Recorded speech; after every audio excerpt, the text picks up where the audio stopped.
మీ వ్యాపార ప్రకటనలకు ఇంటర్వ్యూల కొరకు ఇప్పుడే సంప్రదించండి 9539345345. నమస్తే. సామాన్యుడి చేతిలో సామాజిక స్థరం నెంబర్ 1 న్యూస్ కి స్వాగతం. నేను రవీంద్ర. ఆంధ్రప్రదేశ్లో కూటమి ప్రభుత్వంగా ఏర్పాటైన తర్వాత ప్రజలకు అందించేటువంటి సంక్షేమ పథకాలు కానీ చేపడుతున్నటువంటి అభివృద్ధి కార్యక్రమాలు ఒక రకంగా 50-50 అన్నట్లుగా ఉంది. ఎందుకంటే ఆర్థిక పరిస్థితి అంతంత మాత్రమే రాష్ట్రానికి సంబంధించి. ఇప్పటికే రాష్ట్రంలో పెట్టుబడులు పెట్టడానికి కొంత ఎక్కువగా ఆసక్తి చూపిస్తున్నారు విదేశీ కంపెనీలు. దీనికి సంబంధించి ఒక ఫైనాన్షియల్ స్టేటస్ ఏదైతే ఉందో అది మెరుగుపరుచుకోవాలి. తద్వారా ఎన్నికలకు ముందు ఇచ్చినటువంటి హామీలు కానీ వాగ్దానాలు కానీ వాటిని నెరవేర్చే క్రమంలో భాగంగా ఒక పక్కా ప్రణాళిక అనేది రూపొందించుకోవాలి. దానికి సంబంధించి కూటమి నేతలు ప్రధానంగా ముఖ్యమంత్రి నారా చంద్రబాబు నాయుడు అలాగే ఉప ముఖ్యమంత్రి పవన్ కళ్యాణ్ ఇద్దరూ కూడా ఒక ఐక్యంగా అడుగులు వేస్తూ ముందుకు వెళ్తున్నారు. ఇలాంటి క్రమంలో కూటమి ప్రభుత్వంగా ఏర్పాటై సంవత్సర కాలం దాటింది. అయితే 3 పార్టీల నుంచి ఎవరైతే పదవుల కోసం ఆశలు పెట్టుకున్నారో వారి నుంచి ఇప్పుడు ఎక్కువగా డిమాండ్ బాగా వినిపించేది, మాకు ఏదో ఒక పోస్ట్ ఇవ్వండి, నామినేటెడ్ పోస్టులకు సంబంధించి. 3 పార్టీల నుంచి దాదాపుగా 1,00,000కు పైగా అప్లికేషన్లు వెళ్ళాయట. ఎవరి స్థాయిలో వారు లాబింగ్ చేసుకుంటున్నారు. ఇప్పటికే దాదాపు ఒక 60% పూర్తయినాయి. కానీ కొన్ని కీలకమైనటువంటి కార్పొరేషన్లు కానీ అలాగే పాలక మండలి, ముఖ్యంగా రాష్ట్రంలో కొన్ని ముఖ్యమైనటువంటి దేవాలయాలు ఉన్నాయి, వాటికి పాలక మండలి ఏర్పాటు చేయాలి. అలాగే ఈ ఫైబర్ నెట్ కానీ ఏపీ బ్యావరేజెస్ కార్పొరేషన్ దానికి సంబంధించి కానీ ఇట్లా కొన్ని ముఖ్యమైనటువంటివి అంటే క్యాబినెట్ హోదాతో సమానం కొన్ని ఉన్నాయి. వాటి కోసం ఎక్కువగా తెలుగుదేశం పార్టీ నాయకులు ఆశలు పెట్టుకున్నట్లు తెలుస్తుంది. దీనికి సంబంధించి తెలుగుదేశం పార్టీ కేంద్ర కార్యాలయం మంగళగిరిలో ఉంది. ఆ మంగళగిరి కార్యాలయం చుట్టూ ఆశావాహుల సంఖ్య రోజు రోజుకి పెరుగుతూనే ఉందట. తాజాగా ఏఎంసీ దానికి సంబంధించినటువంటి వాటిని ఫిల్ చేశారు. అయితే ఇంకా కొన్ని ముఖ్యమైనటువంటి ఏవైతే నామినేటెడ్ పోస్టులు ఉన్నాయో వాటికి సంబంధించి చాలా కీలకమైనటువంటి పోటీ అంతర్గతంగా ఇది చాలా ఒక పెద్ద తలనొప్పిగా మారిందన్న చంద్రబాబుకి.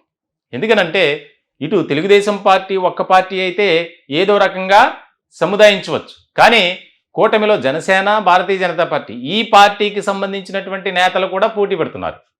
ఇక్కడ ముఖ్యమైనటువంటి పాయింట్ అది. ఎందుకంటే కూటమి అధికారంలోకి రావడానికి ఏ రకమైనటువంటి ప్రయత్నాలు చేశారో ఏ పార్టీకి సంబంధించి అందరికీ తెలిసిందే. భారతీయ జనతా పార్టీ పాత్ర ఏమైనా ఉంది అంటే అది అంతంత మాత్రమే అని చెప్తారు. అది అందరికీ తెలిసినటువంటి అంశమే.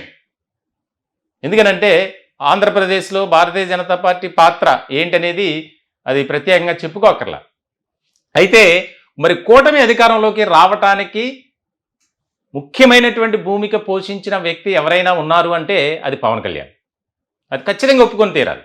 ఎందుకంటే ఆ రకమైనటువంటి ప్రత్యేకమైనటువంటి వ్యూహంతో ప్రణాళికతో అడుగులు వేసినటువంటి జనసేనాని పవన్ కళ్యాణ్ కూటమిని అధికారంలోకి తీసుకురావడానికి ముఖ్యమైనటువంటి భూమిక పోషించారు. ఇటువంటి సందర్భంలో ఇక్కడ 3 పార్టీలు అందరినీ సాటిస్ఫై చేయాలి. గతంలోనే నామినేటెడ్ పోస్టుల అంశానికి సంబంధించి జనసేనకు సంబంధించినటువంటి కొంతమంది నేతలు రోడ్డెక్కి ఆందోళన కూడా చేశారు. కొవ్వూరు నియోజకవర్గానికి సంబంధించి ఆయన మాజీ ఎమ్మెల్యే టీవీ రామారావు ఆయన్ని పార్టీ నుంచి కూడా కొంత పక్కన పెట్టినటువంటి పరిస్థితి. అంటే ఎప్పుడైతే పదవులు ఆశించినటువంటి వ్యక్తులకు రాలేదో వారి కోపం కానీ బాధ కానీ ఒక్కసారిగా బయట పెడతారు. సో ఇలాంటి సందర్భంలో ఒక్క ఛాన్స్ ఇవ్వండి సార్ ప్లీజ్, మేము నామినేటెడ్ పోస్ట్ మాకు ఇవ్వండి, మా సేవ ఏంటి, మేమేం చేస్తాం అనేది మాకు ఒక్క అవకాశం ఇవ్వండి అని ఇప్పుడు తెలుగుదేశం పార్టీ కేంద్ర కార్యాలయం చుట్టూ రాయబారాలు ఇది జరుగుతుందట. ఎందుకనంటే ముఖ్యమైనటువంటి పోస్టులకు సంబంధించి పెండింగ్లో పెట్టారు. ఎందుకనంటే తీవ్రమైనటువంటి పోటీ. కమ్మ కార్పొరేషన్ కానీ బ్రాహ్మణ కార్పొరేషన్ కానీ ఇటువంటి కార్పొరేషన్లకు సంబంధించి పోటీ తీవ్ర స్థాయిలో ఉంది. అలాగే పార్టీలో ఉన్నటువంటి సీనియర్ నాయకులు కూడా పదవుల కోసం ఆశిస్తున్నారు. దేవినేని ఉమా కానీ, కొంతమంది సో కాల్డ్ పర్సన్స్ ఉన్నారు సీనియర్స్, వారు తమకి ఇది కావాలి, ఖచ్చితంగా ఈ పదవి ఇవ్వండి అని ఒక రకమైనటువంటి ముందే చెప్పారట. అంటే ఖర్చు వేసుకుని కూర్చున్నారు. కానీ ఇతర పార్టీల నుంచి కూడా మరి పోటీ ఉంది, వారిని కూడా సాటిస్ఫై చేయాలంటే దానికి సంబంధించి ఏ రకమైనటువంటి నిర్ణయం తీసుకుంటారు చంద్రబాబు నాయుడు అనేది ఇక్కడ ముఖ్యమైనటువంటి పాయింట్. ఎందుకంటే ఇప్పటికే పదవుల పంపిణీ పందేరంలో ఆ విషయానికి సంబంధించి జనసేన నేతలు కాస్త అసంతృప్తితో ఉన్నారు. ఎందుకంటే ఆశించినటువంటి రీతిలో జనసేనకు ప్రాధాన్యత దక్కడం లేదు. ఉదాహరణకు టీవీ రామారావు కొవ్వూరు నియోజకవర్గానికి సంబంధించి. సో ఇలాంటి సందర్భంలో ఇటువంటి ఘటనలు కానీ పరిస్థితులు కానీ మళ్ళీ పునరావృతం అయితే కూటమికి కాస్త ఇబ్బందికరమైనటువంటి పరిస్థితులు వస్తాయి. ప్రతికూలమైనటువంటి పరిస్థితులు ఏర్పడితే మనం దాన్ని మళ్ళీ పూడ్చుకోవాలంటే చాలా కష్టమైనటువంటి పని. కాబట్టి క్యాడర్లో ఒక రకమైనటువంటి సంతృప్తికరమైనటువంటి వాతావరణం తీసుకురావాలి. ఇక్కడ తెలుగుదేశం పార్టీతో పాటు జనసేన అలాగే భారతీయ జనతా పార్టీ ఈ 3 పార్టీలకు సంబంధించి మరికొద్ది రోజుల్లోనే కీలకమైనటువంటి నామినేటెడ్ పోస్టులకు సంబంధించి ఒక కీలకమైనటువంటి ప్రకటన రాబోతుంది.